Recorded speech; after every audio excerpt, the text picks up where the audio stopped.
Всем привет! Мною приобретены два брелка разных производителей. И это не обычные брелки, а основная их задача не дать потеряться ключам или другим вещам, к которым они закреплены. Откликаются они на обычный свист человека. Выражается это громким пищанием и моргающей подсветкой. Благодаря этому по звуку и по свету можно легко определить, где они лежат.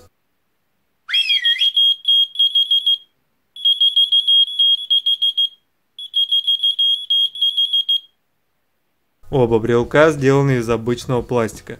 Правда, у первого в синем цвете глянцевая гладкая поверхность, а у второго матовая. Цена у обоих копеечная. Первый вариант имеет рычажок для включения и выключения всех функций. Под всеми я имею в виду фонарик и отклик на свист. Правда, фонариком это назвать довольно сложно. Включается подсветка при помощи этой кнопки, а подсвечивает красным цветом. И по яркости хватит разве что подсветить замочную скважину. Также этот светодиод моргает в режиме поиска. Работает он на двух батареях LR41 или по-другому AG13. Микросхема здесь довольно простенькая.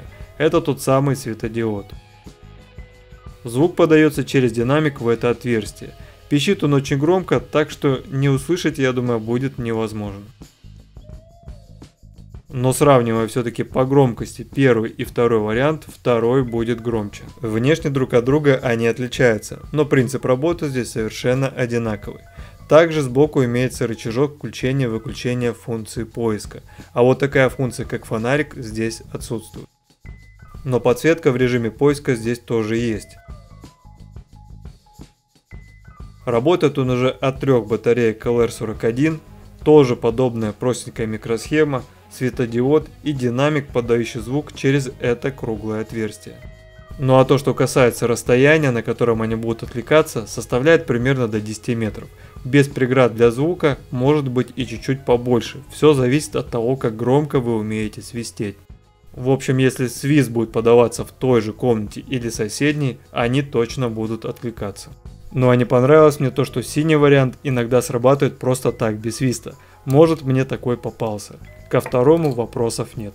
Вот такая вот интересная вещь, которая поможет вам сэкономить время при поиске ключей, да и поберечь ваши нервы. Кому интересно, ссылки как всегда внизу в описании. До новых встреч, пока-пока.